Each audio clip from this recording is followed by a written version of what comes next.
यस्य प्रसादात् भगवत् प्रसादो यस्य प्रसादान्नगति कुतोऽपि ध्यायुं स्तुवं तस्य यशस्त्रिसन्ध्यं वन्दे गुरो श्रीचरणारविन्दम् आजानुलम्बितभुजौ कनकावदातौ सङ्कीर्तनैकपितरौ कमलायताक्षौ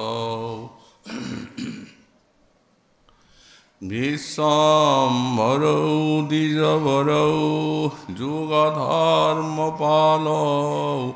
वन्दे जगत्प्रियकरौ करुणावतारौ नमस्त्रिकालसत्याय जगन्नाथसुताय च सवृत्ताय सपुत्राय सकलत्राय ते नमः बर्हापीडाभिरामं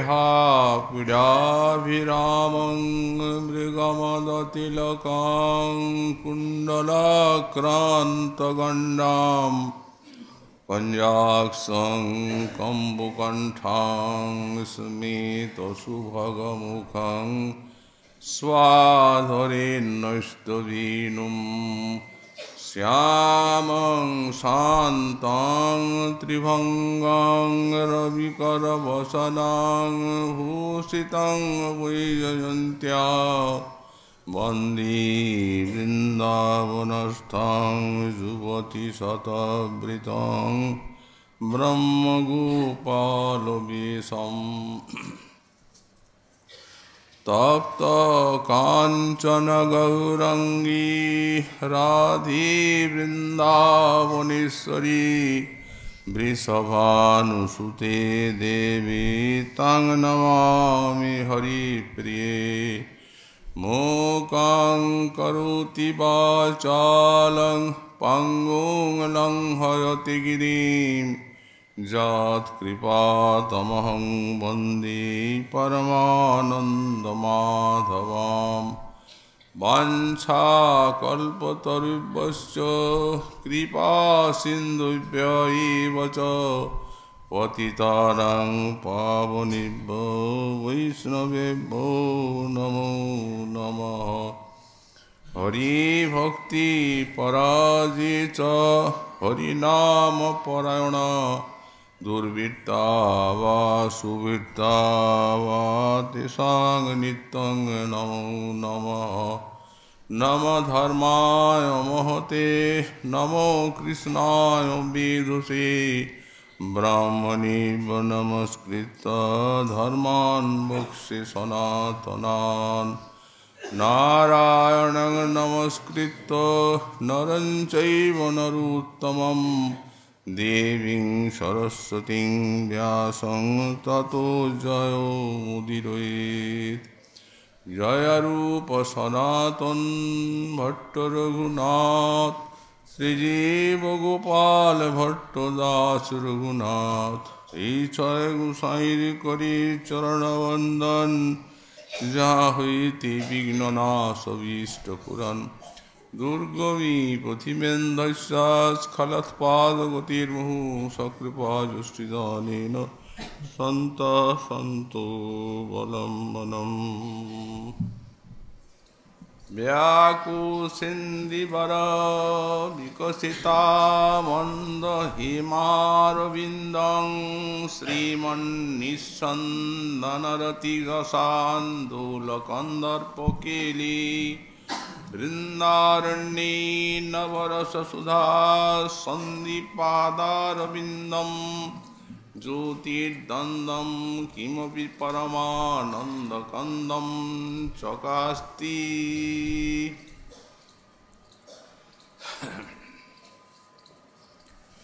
कलिजुग पावनावतार श्री श्री गौरांग महाप्रभु परम अंतरंग पार्षद परम पूज्यपाद श्री श्रील प्रबोधानंद सरस्वती चरण तार श्री श्री राधारस सुधानिधि ग्रंथे 134 संख्यक श्लोके श्री श्री राधा माधवीर निकुंज लीलारस माधुरी आस्वादन करे बोलें व्याकुल सिंधीवर विकसिता मंद हेमारविंदम श्रीमन्निस्संदन रतिरसान्दूल कंदर्पकीली वृंदारण्ये नवरस सुधा सन्धिपादारविन्दं ज्योतिर्दन्दं किमपि परमानन्दकन्दं चोकास्ति। बोलें श्री वृंदावने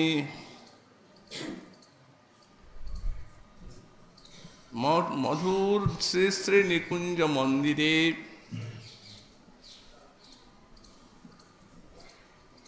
যেন একটি প্রফুল্লিত নীল কমল এবং একটি অমন্দ হেমারবিন্দম সুবিকচিত স্বর্ণকমল যেন বিরাজ করছে। যেমন কমলকে সঞ্চালন করলে বিন্দু বিন্দু মকরন্দ খরিত হয়, এই কমলে কিন্তু এই রতিরসের আন্দোলনকারী তার আন্দোলনে মধুর ক্রীড়ারস রূপ মকরন্দের অজস্র ধারা স্খলিত হচ্ছে। এই রূপ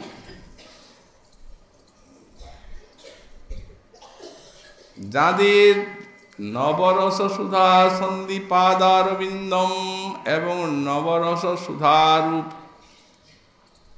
যে মকরন্দ চরণার বিন্দু থেকেও অজস্র ধারায় খরিত হচ্ছে,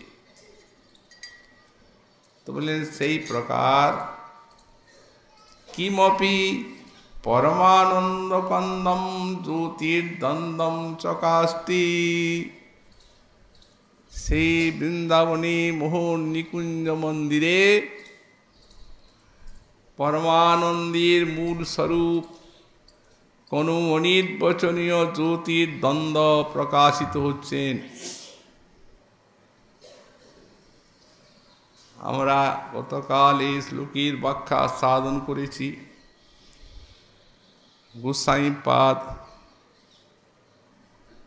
কুঞ্জের অন্ধ্রে নয়ন দিয়ে শ্রী শ্রী রাধা মাধবীর নিকুঞ্জ বিলাস মাধুরী আস্বাদন করেছেন। সেই সৌন্দর্য মাধুর্যের অফুরন্ত পারাবার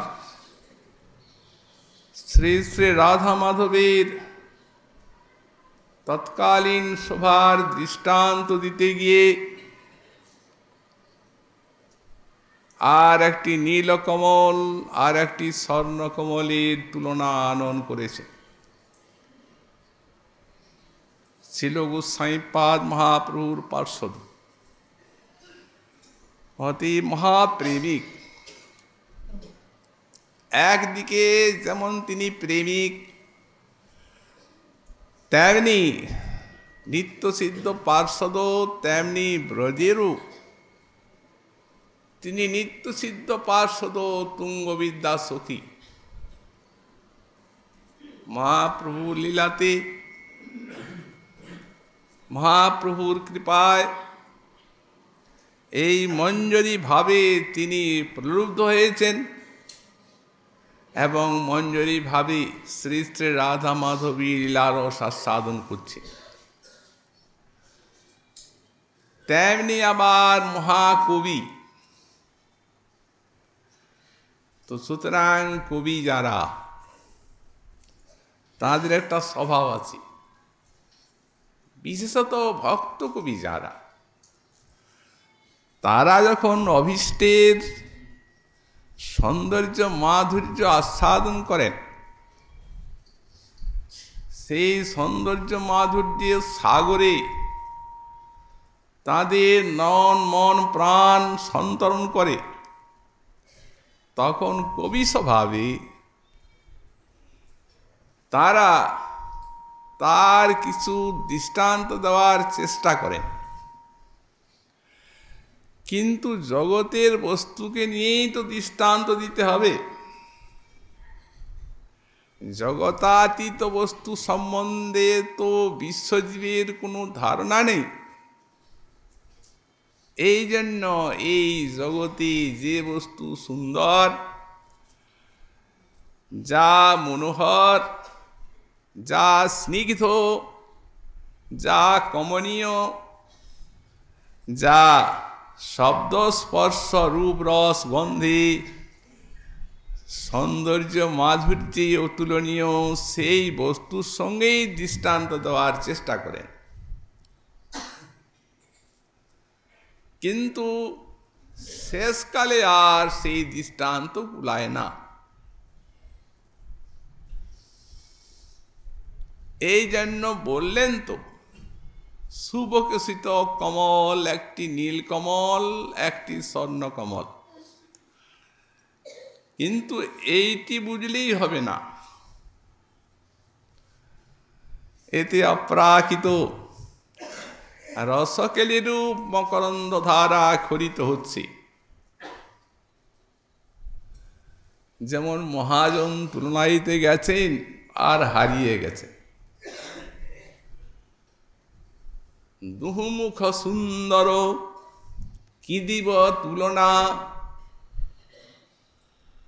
নবচন গোরচনাগরী, নব ইন্দিবর কানু রায় কাঁচা সোনা, নবগোরচনাগরী কানি কানু ইন্দিবর, বিনোদিনী বিজুরি বিনোদ জলধর।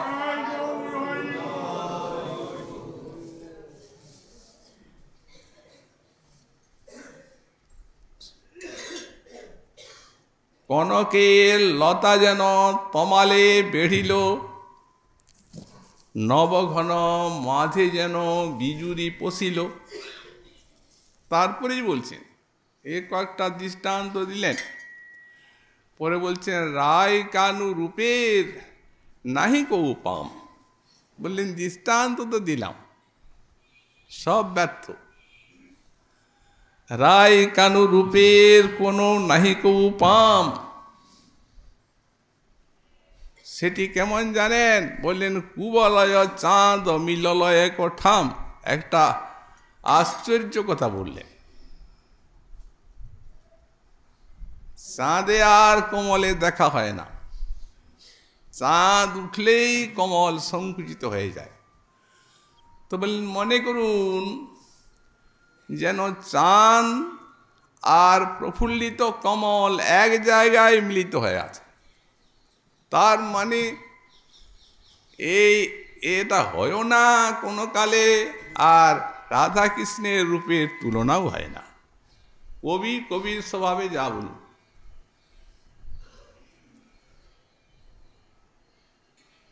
আমাদের রাধারানীও তো কমলের সঙ্গে দৃষ্টান্ত দিয়েছে, কিন্তু একটা অদ্ভুত কথা বলেছে।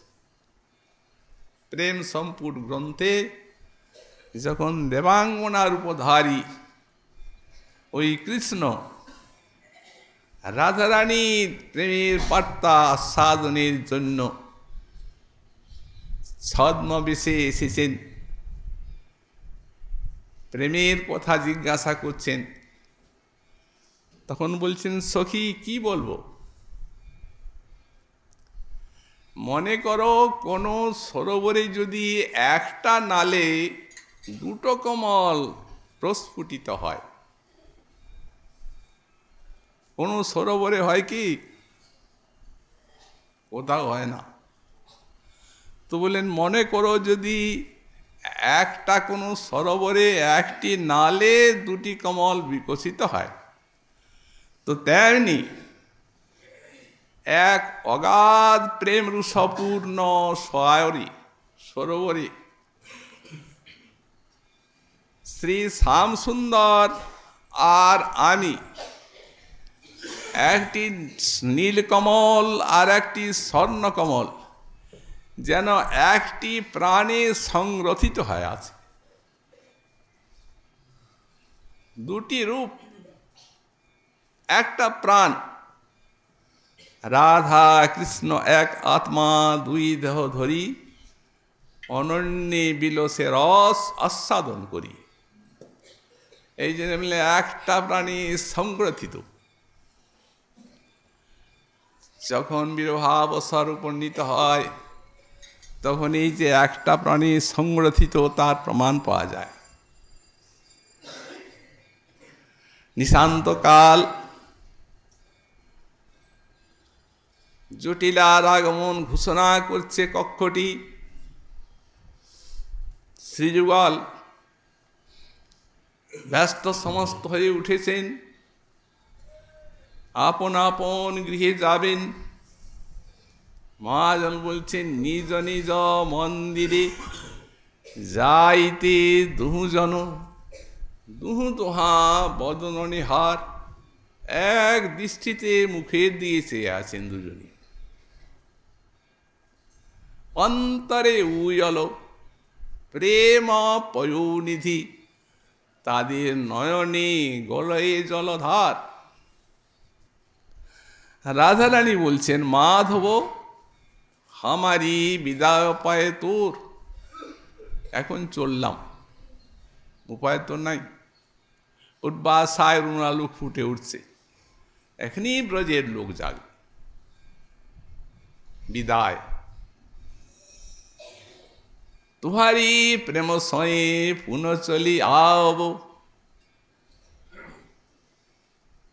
যখন বিদায় কথা বলেছেন মুখখানি কৃষ্ণের মলিন হয়ে গেল, তখন বলছেন তুহারি প্রেম সয়ে পুনঃ চলি আব, আবার আসব, কিন্তু অবহু দরস নাহি মোর, ধৈর্য ধরো, এখন আমাকে আর দেখতে পাবে না। উভয়ই তো সমান, কাতরে দুহু মুখ হেরইতে দুজন, উছলল প্রেম তরঙ্গ। তখন প্রেমের তরঙ্গ বাড়ল। তখন কি হলো? মুরচিত রায় মুরচি পড়ু মাধব, কবে হব তা করো সঙ্গ। ওই যে এক প্রাণী সংরক্ষিত, দুইটিরই মূর্ছা একসঙ্গে। ললিতা সুমুখী সুমুখী করি ফুকারত, রায় করে আগর, আর সহচরী কানু কানু করি ফুকারত, দোহার ঢারাকাত লোচনালোর। দেখতে দেখতে যাচ্ছেন, কানতে কানতে যাচ্ছেন, পুনঃ পুনঃ হেরোইতে হেরোই না পায়, নয়নক লো রহি বসন বিগায়। এক প্রাণী সংগঠিত এই দুটি। এই জন্য গোস্বাই পাদ বললেন এইরূপ যদি কমল থাকে তার সঙ্গে কিছু দৃষ্টান্ত দেওয়া যায়। এরতের সানন্দে আন্দোলিত যে মধুর রসক্রীড়া। তারপরে বললেন যে নবরস সুধা সন্দীপাদার বিন্দম, বললেন আবার দুইটি চরণ কমল, সেখানের থেকে অভিনব রসরূপ মকরন্দ ধারা খরিত হচ্ছে। চরণ কমলের বর্ণনা করছেন, পদার বিন্দম। শ্রীকৃষ্ণ চরণের বর্ণনায় মহাজন বলেন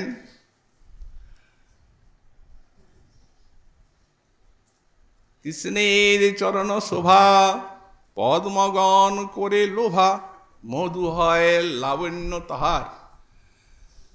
শ্রী গোবিন্দল্লামৃতের অনুবাদী কবীন্দ্র শ্রী যদুনন্দন ঠাকুর মহাশয়। কৃষ্ণের চরণ শোভা সে পদ্মগণ করে লোভা, পদ্মগণকে লুব্ধ করে। মধু আছে, বললেন মধু হয় লাবণ্য তাহার। ওই যে চাকচিক্যময় কান্তি কন্দলী ছটা, এটিকে লাবণ্য বলা হয়। লাবণ্য সিন্ধু, লাবণ্য সারম, মধু হয় লাবণ্য তাহার। যত পদাঙ্গুলিগণ হয় পদ্মপত্র সম, পদাঙ্গুলি পদ্মপত্রের মতো, পাপড়ির মতো। এখানে ভৃঙ্গ আছে, বললেন গোপী চক্ষু ভৃঙ্গ সুধা সার। এই গোপিকার চক্ষু হচ্ছে ভৃঙ্গ, এই অমৃত আস্বাদন করেন।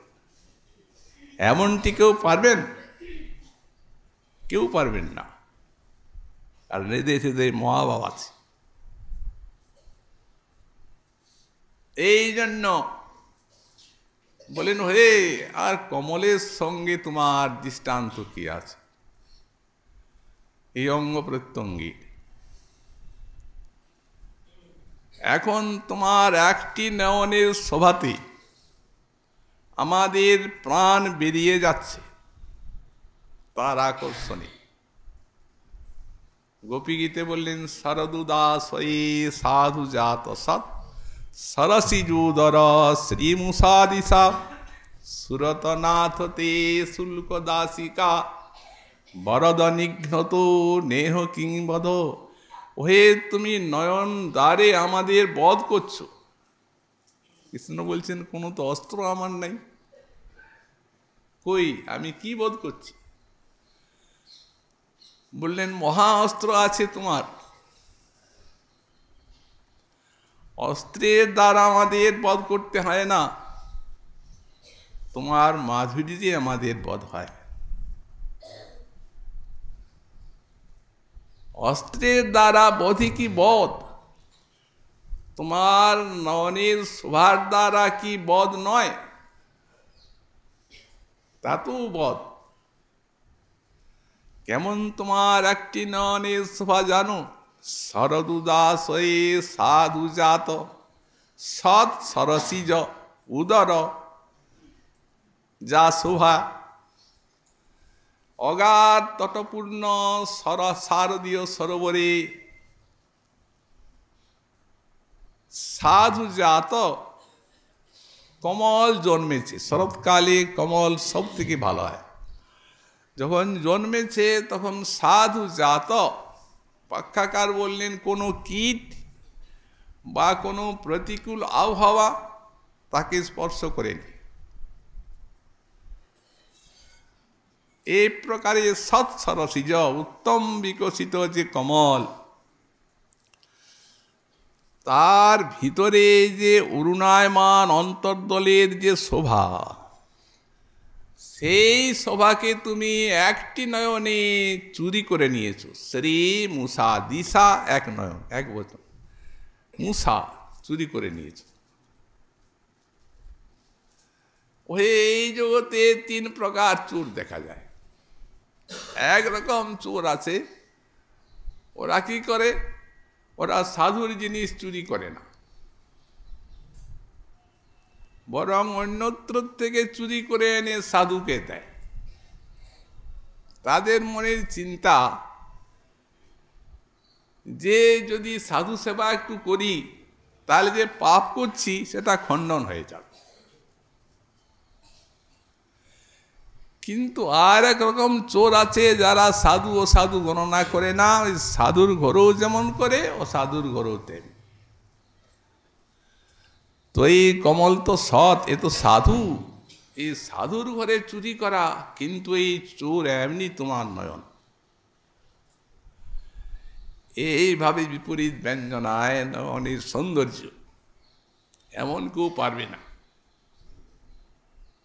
তিরস্কারের ছলে যে শোভা তারা শ্রীকৃষ্ণ অঙ্গের বর্ণনা করেছেন, এমন কোটি কোটি যুগে কোনো শাস্ত্র মহাজন পারবেন না। শাস্ত্র মহাজন তো তারা প্রশংসাবাণী বলবেন, কিন্তু ওরা গাল দিচ্ছে, আমাদের বধ করছে। আর এক প্রকার চোর আছে, যারা এমনি চোর যে গোপন জিনিস কোনখানে আছে তা টের পায়। তো কমলিনী তার যে শোভা, সেই শোভাটিকে অরুণায়মান অন্তর্দলের ভিতরে লুকিয়ে রেখেছে, পাছে কোনো চোর চুরি করে নেয়। সাধারণ চোরে টের পাবে না, কিন্তু তোমার এই দুরন্ত চোর নয়ন ও টের পায়, সেটাকেও হরণ করে নিল। আর একরকম চর্যাবিনিবেশ আছে, 3 রকম চর্যাবিনিবেশ। একটি হচ্ছে দুর্লঙ্গ লঙ্ঘন। কমলিনী বেচারা অগাধ জলে আছে, চারদিকে জল দুর্গের ভিতরে আছে, তার ভিতরে অতি গোপনে সেই সভাটিকে রেখেছে। অতএব দুর্লঙ্গ বস্তুকে লঙ্ঘন করল তোমার এই নয়ন চোর। একটি নয়নের শোভা, 2টি নয়নে কি হয় কি জানি। এই জন্য বললেন গোপীচক্ষু ভৃঙ্গ সুধা সার, এরাই আস্বাদন করেন। নখর নিকর যত পদ্মীর কেশর মতো সৌরভ তরঙ্গ সদা বহে। আর পদ্মের কেশর আছে এতে, বললেন যে তোর নখর নিকর যত, অঙ্গুলিগুলি হলো দল আর নখগুলি হলো কেশর, সেখানে গন্ধ আছে। পদ্মীর কেশর মতো সৌরভ তরঙ্গ সদা বহে, এই কৃষ্ণচন্দ্র পাই আমার মতি যেন সদা রহে, কখনো বিচ্ছেদ যেন নহে, এই প্রার্থনা।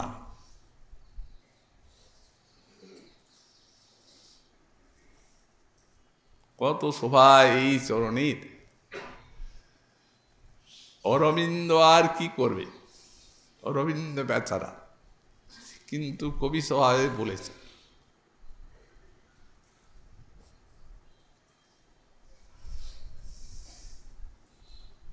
মহাজন বললেন শ্রীপাদিলা সুখ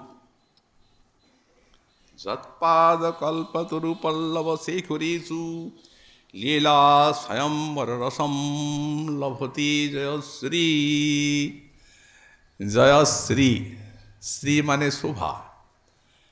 এই শোভা নায়িকার মতো শোভা নায়িকা কোথায় তার উপযোগী পতি আছে, সেই পতি খোঁজার জন্য স্বয়ম্বরা কন্যার মতো একটি বরমাল্য নিয়ে খুঁজতে লাগল।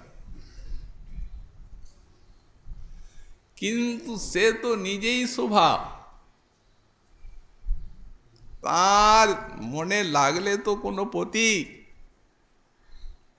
জগতে খুঁজল, স্বর্গে খুঁজল, আত্মগতি নাই, পেল না। আবার ফিরে এলো। ফিরে এলো তো ঠাকুরের ইচ্ছায় এলে তো এলো, নামলো বৃন্দাবনে। দেখছে একটা বন। শোভানায়িকা মনে করছে যে সারা পৃথিবী ঘুরলাম, স্বর্গ ঘুরলাম, আমার যোগ্য কোনো পতি নেই, আর এই বনটায় আবার কি আছে, তো দেখি একবার ঘুরে। এদিকে গোবিন্দ নিপতরুমূলে ত্রিভঙ্গ ভঙ্গিম থামে দাঁড়িয়ে আর মুরলী বাজাচ্ছে। যেমনি সেই সুর সবার কানে গেল, তেমনি পাগল ছুটে যাচ্ছেন সেই দিকে। এটা কিসের সুর? গোবিন্দ যমুনার তট আলো করে আর দাঁড়িয়ে আছেন, দেখেই মূর্ছা। যখন একটু পরে মূর্ছা ভাঙলো, তখন বলছেন, হা ভগবান দর্পহারী, তুমি সত্যিই দর্পহারী। আমার এই সারা বিশ্ব ঘুরে আর মনোমতো পতি না পড়ে একটা গর্ব ছিল, এই জন্য এখন আমি বললাম আজ থেকে আমার নাম জয়শ্রী। পায় নাই কাউকে, সারা সংসার জয় করল তার সৌন্দর্য, এই জন্য আমি ভাবলাম আমার নাম জয়শ্রী হয়ে গেল। কিন্তু হে প্রভু ভগবান, এর যে শোভা, এর অঙ্গের কোন অঙ্গের আমি যোগ্য? উপর দিকে যাবার উপায় নাই। অগাধ শোভা সিন্ধু ও সোমনাথ রূপ শ্রী বিস্মাপিত চরাচর, ও তো জগতেরই লোক, শোভা এমন বিস্মিত হয়ে গেল যে উপরের দিকে আর তাকাতে পারে না। বললেন, না না, আমি অতি তুচ্ছ। কিন্তু সম্বরা কন্যার মতো মালা তো এনেছি, মালা তো দিবই। যৎপাদ কল্পতরু পল্লব শেখরেশু, যার চরণ কল্পতরু পল্লব একেবারে নবউদ্গত পল্লবীর মতো রক্তিম, এবং কল্পতরু সর্বাভীষ্ট পূরক, তার শেখরেশু মানে সেই নখ, সেই নখে মালাটি দিয়ে আর তাকে নিজের প্রতিরূপে শোভা বরণ করে নিল। উৎপ্রেক্ষা করছেন কবি, তার মানে নিখিল শোভা ওইখানে বিরাজ করছে, ওই নখে শোভা সাক্ষাৎ বিরাজ করছে তো ওখানে। মহাজন বললেন, অতএব এর যোগ্য তো কেউ নেই, কে যোগ্য হবে? জয়শ্রী শ্রী রাধৈব, এ রাধারানী হচ্ছেন জয়শ্রী। এখানে শোভাকে বললেন জয়শ্রী, আর আবার রাধারানীকে বলছেন বয়স জয়শ্রী। বললেন, হ্যাঁ, ইনি হচ্ছেন জয়শ্রী। শ্রী মানে কমলা, যত সব কমলার ইনি মূল স্বরূপা। যাহার সৌভাগ্য গুণ বাঞ্ছে সত্য ভামা, যার ঠাঁই কলা বিলাস শিখে ব্রজ রামা। যার সৌন্দর্য গুণ বাঞ্ছে লক্ষ্মী পার্বতী, যার পতিব্রতা ধর্ম বাঞ্ছে অরুন্ধতী। যার সদ্গুণ গণের স্বয়ং কৃষ্ণ না পান পার, তার গুণ গণিবে কেমনে জীব ছাড়। সুতরাং শ্রী রাধারানী এই গোবিন্দ চরণে সাম্বার সুখ লাভ করছেন। এই চরণে লীলারস মাধুরী আস্বাদন করছেন শ্রী শ্রী রাধারানী। অন্যের আর কি কথা আছে?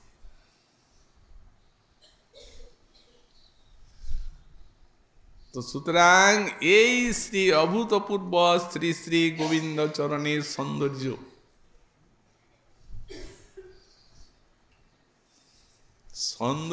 মাধুর্য, গন্ধ, রূপ, রস, এই অদ্ভুত পদারবিন্দ পূর্ণ। তো সুতরাং মহাজন বললেন, কেবল তাই নয়,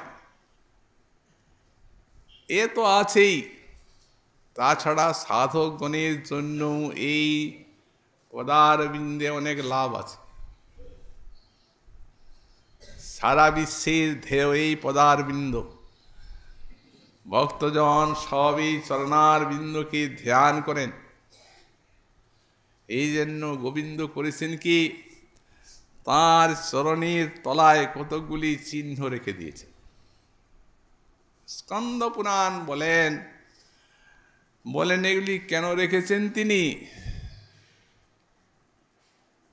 বললেন ওই যে বলা হচ্ছে সর্বাভীষ্ট পূরক কল্পতরু, সকলের অভীষ্টকে পূর্ণ করবেন বলে একটি চরণে চিহ্ন রেখেছেন কমল। বলেন এই কমল চিহ্ন এই জন্যই রেখেছেন যে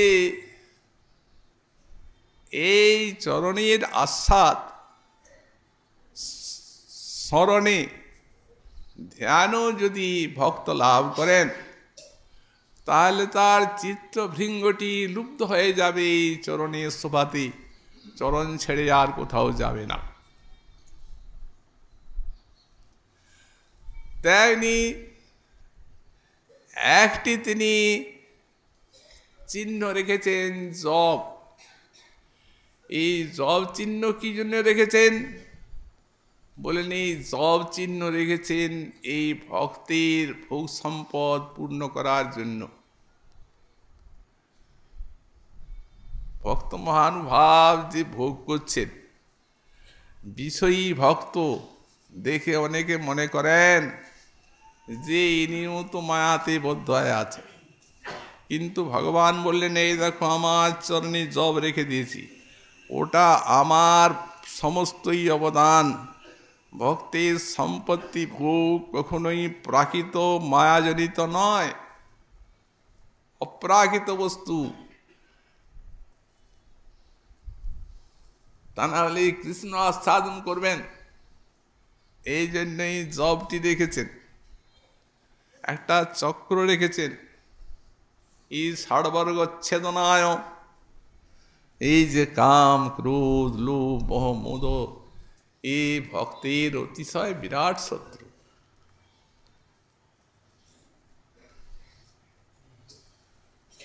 কারণ এসব দুর্জয় এদের হাতে মহা সমস্ত শক্তিশালী সাধককেও পতিত হতে হয়। ভগবান তাদেরকে নাশ করার জন্য এদিকে রেখেছেন। এই চক্রটি বললেন না, এদিকে পাল্টে দেব আমি, আর ওই রকম থাকবে না।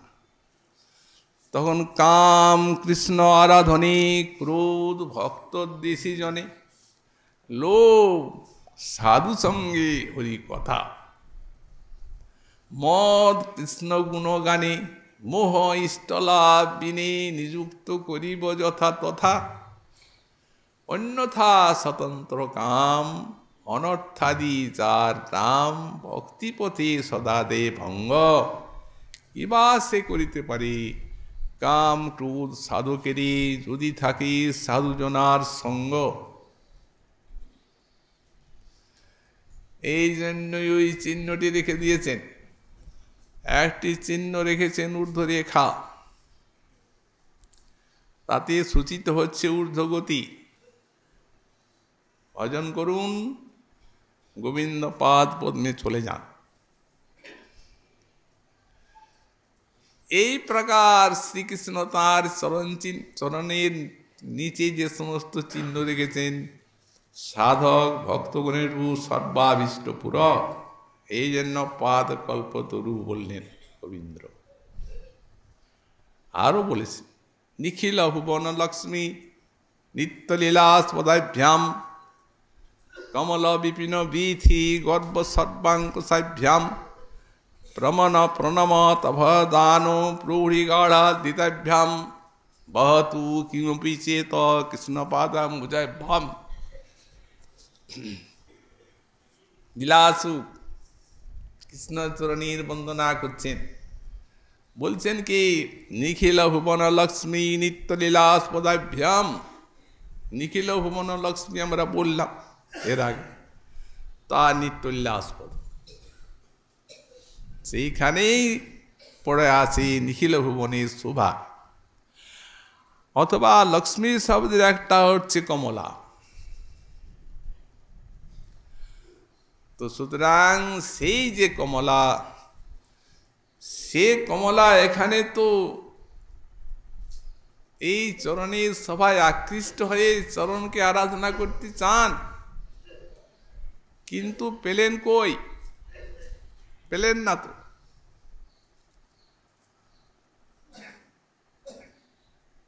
ভাগবতী শ্রী সুকমুনি বললেন, জলপান ছায়া শ্রী ললনাচরতপু বিহায় কামান সুচিরং ধৃতব্রতা। এই কৃষ্ণচরণের সৌন্দর্যে আকৃষ্ট হয়ে নিখিল ভুবনলক্ষ্মী যে বৈকুণ্ঠেশ্বরী, তিনি এই কৃষ্ণচরণ লাভের জন্য বেল মনে তপস্যা করছেন, এখনো করছেন, সব দিন করবেন, কিন্তু পান নাই, আর পাবেন না। কেন? কারণটা কি? এত উপাসক পাচ্ছে আর তিনি বৈকুণ্ঠেশ্বরী পাবেন না। বললেন পাবেন না এই জন্য, গোপী অনুগতি বিনা ঐশ্বর্য জ্ঞানে ভজিলে নাহি পায় ব্রজেন্দ্র নন্দনী। ভজলে কি হবে? কিন্তু গোপিকার আনুগত্যটা স্বীকার করলেন না। যদি রাজা রানীর অনুগত্য হয়ে ভজন করতেন তো পেতেন, তা তো করলেন না। বৈকুণ্ঠেশ্বরী উনি সাক্ষাৎভাবে চাইলেন, ইহাতে দৃষ্টান্ত লক্ষ্মী করিলা ভজন, তথাপি না পাইলা ব্রজী ব্রজেন্দ্র নন্দন। তথাপি তিনি ব্রজেন্দ্র নন্দনকে লাভ করতে পারলেন না কমলা দেবী। তো এলেন বৃন্দাবনে, তপস্যা করছেন, কিন্তু তপস্যার ফল তো পেলেন না। কিন্তু উনি গেলেনও না।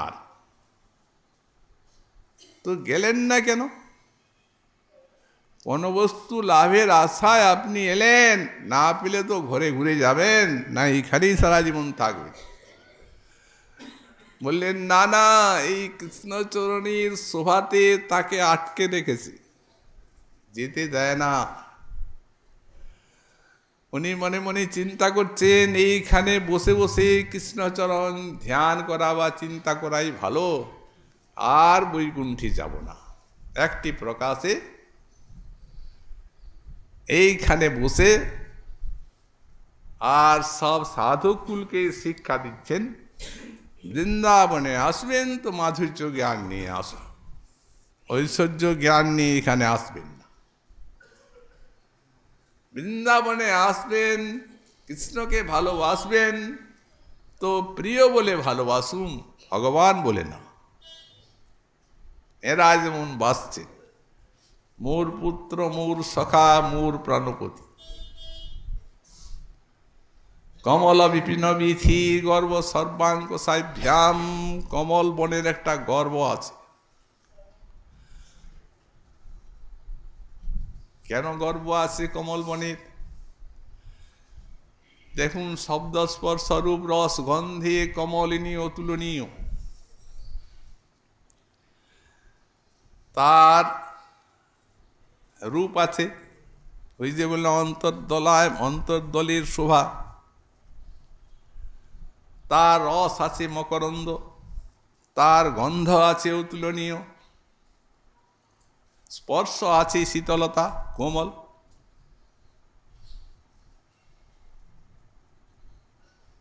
শব্দ কোথায়? বলেন ওই যে ভ্রমরটা মকরন্দ পান করছে তখন গুঞ্জার করছে, ওই শব্দ।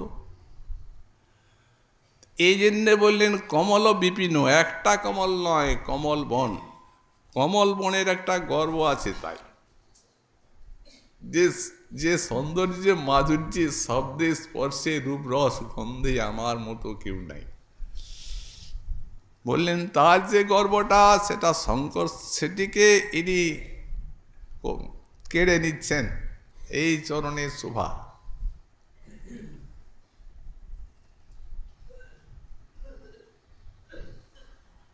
শুধু শোভাই নয়, প্রণমত ভয়দানো প্রহৃগাড়াদিতাভ্যাম।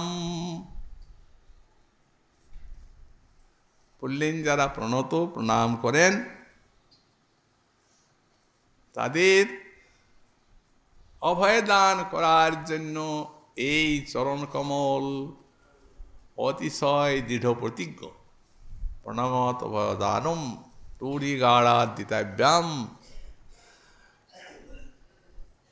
দশাশ্বমেধি পুনরুজন্ম কৃষ্ণ প্রণামিন পুনর্ভবায়। 10 বার অশ্বমেধ যজ্ঞ করলেও এইখানে আসতে হবে, কিন্তু এই পদারবিন্দে প্রণাম করলে আর আসতে হবে না, ওই চরণারবিন্দেই স্থান পাওয়া যাবে।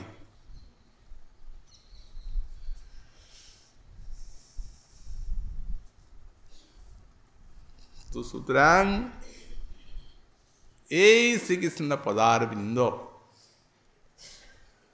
প্রহৃগাড়াদিতাভ্যাম যখন অর্জুনকে উপদেশ করছেন গীতাতে, তখন সারা গীতা বলেছেন, জগৎকে লক্ষ্য করে কর্মযোগের কথা বললেন, জ্ঞান যুগের কথা বললেন, আর ভক্তি যুগের কথাও বললেন। কিন্তু যেমন একটা পেটিকার ভিতরে রত্ন রাখা হয়, তেমনি প্রথম 6 অধ্যায় কর্ম নিষ্কাম কর্ম বললেন, শেষ জ্ঞান যুগের কথা বললেন, মাঝখানে রাখলেন ভক্তি যুগ। সপ্তম অষ্টম নবম দশম একাদশ দ্বাদশ শেষ যখন করছেন উপসংহার, তখন বলছেন অর্জুন যত কিছু সব উপদেশ বলেছি সব তো সারা বিশ্বের জন্য, কেননা এই শাস্ত্রটি আমার সার্বভৌম শাস্ত্র, সকলের কল্যাণ প্রদায়ক। কিন্তু আসলে তোমার কল্যাণ কোনখানে, এবারে সেইটা বলবো। কেন বললেন? যেহেতু তুমি আমার প্রিয়, তুমি আমার সখা, ওটা সুনির্ণয় করে তোমাকে বলতে হবে। সর্বগুহ্যতম ভূয়, এই জন্য ভূয় শব্দ দিয়েছে। বলেছি একবার 6 অধ্যায়ে মাঝখানে, কিন্তু ভূয় নিষ্কর্ষ কথাটা বলবো। 6টা অধ্যায় তো বিস্তৃত সারাৎসার কথা। শৃণুমি পরমং বচ, এটি হচ্ছে আমার পরমবাণী, মহাবাণী। ইষ্টসি মে দৃঢ়মিতি তত বক্সামি তে হিতম, জগতের হিতের জন্য সব বলেছি, এখন তে হিতম বক্সামি, এখন প্রিয় সখা তোমার হিত কিসে হবে তাই বলি। মনমনা ভগবন্ত ভক্তু মজ্জাজি মা নমস্কুরু, তুমি আমাতে মনটা সঁপে দাও। নারদ যুধিষ্ঠিরকেও বলেছিলেন যে ন কেনাপি রাজন মন কৃষ্ণে নিবেশয়েৎ, মনটাকে কৃষ্ণে নিবিষ্ট করুন, আর কিছু ভাববেন না। উনিও নানা ছলে যাতে কৃষ্ণ, তাতেই মনটা পড়ে থাকে, এই নারদের উপদেশে তাই করেছেন। অর্জুন যদি বলেন প্রভু আমার তো নানা কাজ, এই দেখো এখন তুমি যুদ্ধে নিয়ে এসেছ, এখন কি করে তোমাকে স্মরণ করব বলো? পারবে না? আচ্ছা, মদ ভক্ত ভব, তাহলে আমার সেবা পূজা অর্চনাদি করো। তাও তো আমার দ্বারা সব সময় সম্ভবপর হবে না যে রোজ প্রত্যহ নিয়মিত তোমাকে সেবা অর্চনা করব।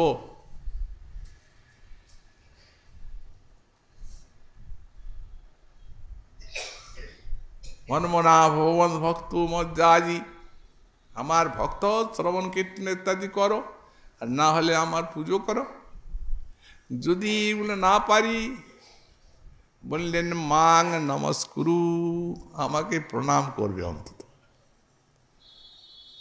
আমাকে প্রণাম করো। তো প্রণাম করলেই হবে? বলে হ্যাঁ হবে, আপনি সব আছেন। চক্রবর্তী পাদ যখন ব্যাখ্যা করছেন, তখন যদি কেউ বলেন যে না কৃষ্ণ তো এইরকম বলেন, কিন্তু 4টাই করতে বলছে, মনও তাতে দিতে হবে, তার শ্রবণ কীর্তনও করতে হবে, তার অর্চনাও করতে হবে, আর তার স্মরণও করতে হবে। এরকমই তো আমাদের ভক্তিযুগ। এই জন্য চক্রবর্তীপাদ বললেন, না না, এইরকম নয়, পারলে 4টা করুন, না পারলে 1টা করুন, এই প্রণামটা করুন, প্রণামটা। বললেন প্রণাম করলেই হবে, এইরকম আরো ভাগবতে তো গীতা গেল, কি অভিপ্রায়ে বলেছেন ভগবান জানেন, কিন্তু ভাগবতে এরকম আছে? বললেন ভাগবতেই আছে। তত্তেনুকম্পাং সুসমীক্ষমানো ভুঞ্জান এবাত্মগীতং বিপাকম হৃদবাগ ভুভির্বিদধন্নমস্তি জীবিত যো ভক্তিপথি সদায় ভাগ। ভগবান বললেন তিনি আমার চরণ প্রাপ্তির উত্তরাধিকারী। যারা আমার কৃপার দিকে চেয়ে থাকেন,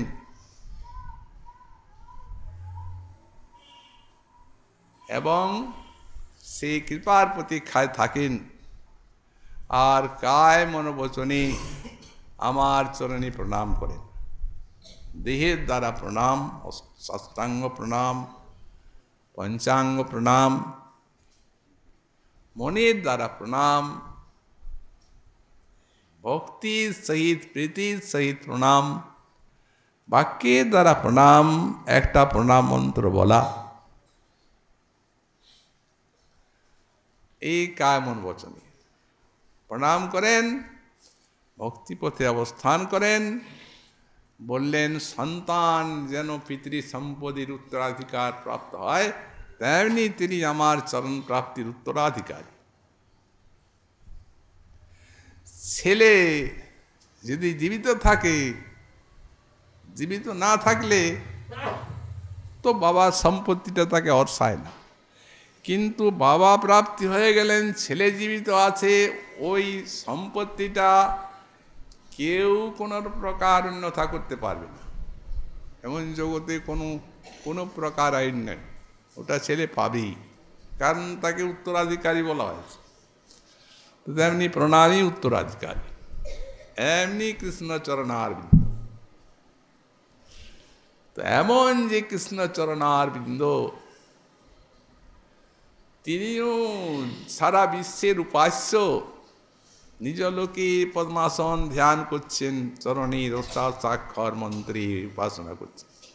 14 ভুবনে করে যার পদ ধ্যান, 14 ভুবনের ভক্তগণ যার চরণ ধ্যান করছে, বলেন সেই তিনিও নিজে যার চরণ ধ্যান করছেন, সেই রাধাচরণ। এবার রাধাচরণের মহিমা বলছেন, কারণ যুগল চরণ বলছেন, তো পরমানন্দ যুগল চরণের মহিমা বলছেন, অতএব রাধাচরণের মহিমা। আর একটি বিশেষণ দিচ্ছেন পরমানন্দ কন্দম। শ্রীমন মহাপ্রভুর কৃপা হলে আবার আগামীকাল আমরা এই বিষয়ে আলোচনা করব। আজকে আমাদের ভাগবতী কথা এখানেই বিশ্রাম।